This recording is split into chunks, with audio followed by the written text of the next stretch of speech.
Bonjour les amis, bonjour la famille. Aujourd'hui, rôti de porc.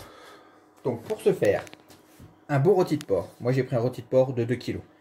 C'est une demi-heure de cuisson pour 500 grammes, donc 2 heures de cuisson. 125 grammes d'olive noire, une belle gousse d'ail, du thym frais. Il nous faudra de l'huile, du sel et du poivre. Je m'occupe de l'ail, préparer le rôti et on se retrouve après.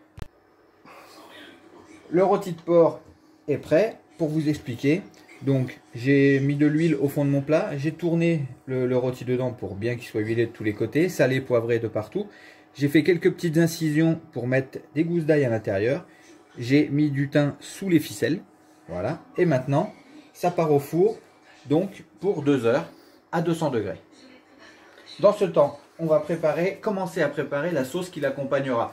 Donc ça, on verra tout à l'heure.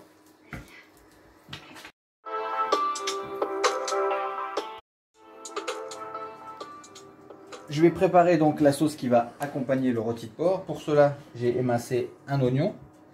J'ai pelé les 3-4 gousses d'ail qui restaient que je n'ai pas mis dans le rôti avec un petit peu d'huile.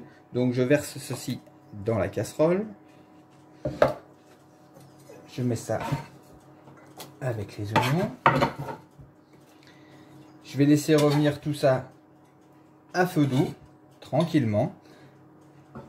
Ensuite, je rajouterai une cuillère à soupe de fond de veau. Je laisserai mijoter, mijoter, mijoter. Je déglacerai avec un petit peu d'eau. Et ensuite, on verra avec le jus du rôti.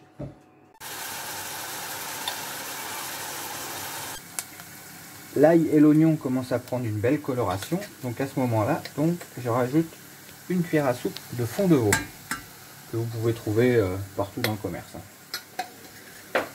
Je mélange. Voilà, à ce moment-là, ça s'incorpore vraiment très très bien. Voilà. Je laisse cuire un tout petit peu. Vous voyez que les arômes commencent à se libérer. L'oignon, l'ail, le jus de veau. Ça sent vraiment très très bon. Là, je vais déglacer avec un verre d'eau, laisser mijoter et rajouter mes olives.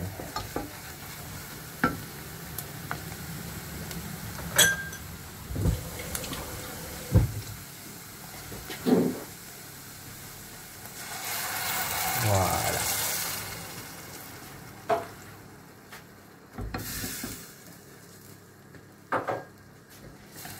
Et maintenant, on laisse à feu doux et on laisse mijoter tout doucement. La sauce commence à prendre une belle texture. Vous voyez, c'est un peu épais. Voilà. Donc à ce moment-là, on va stopper la cuisson. On va arrêter. Il reste environ presque 1h20 de cuisson au rôti. Quand ça arrivera à 1 heure de cuisson, on balancera le jus de cuisson du rôti dans la sauce. Ça fait 1 heure que le rôti est au four. Je le sors. Voilà. Hop là. Il est magnifique. Ça sent super bon. Donc, vous entendez crépiter tout ça. Je le pose sur la plaque. Je vide le jus de cuisson dans la sauce. Voilà. Et je remets le rôti à cuire pendant l'heure qui reste. Voilà. Hop, c'est reparti. Le four vient de sonner. Donc on va s'assurer de la cuisson du rôti. On voit quand même qu'il a relativement réduit par rapport à tout à l'heure. Allez, hop.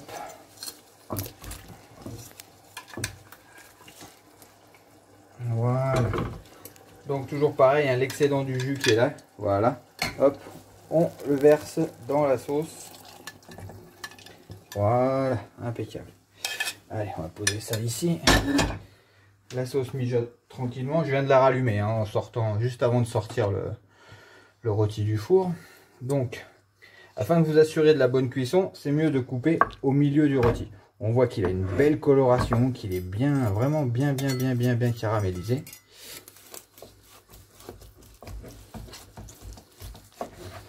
Voilà. Voilà, cuisson excellente. Voilà. Parfait. Impeccable. Le rôti, donc, comme vous avez vu, donc, il est vraiment bien cuit. Donc vous coupez vos petites tranches hein, de la taille que vous voulez. Pour l'accompagnement, bah, vous avez le choix, hein, riz pilaf, riz nature, pommes de terre, frites, carottes, haricots verts, peu importe. Le tout, c'est que vous cuisinez, vous préparez votre accompagnement. Et pendant ce temps-là, vous mettez votre rôti à cuire pendant environ allez, un quart d'heure à 100 degrés, pas plus, histoire de bien le réchauffer, de ne pas le recuire. Donc voilà, la sauce, comme vous pouvez le constater, elle mijote tranquillement. C'est une sauce, donc vous la laissez vraiment réduire. Vous nappez votre rôti au moment du service et ce sera vraiment un régal. Allez, à bientôt, au revoir.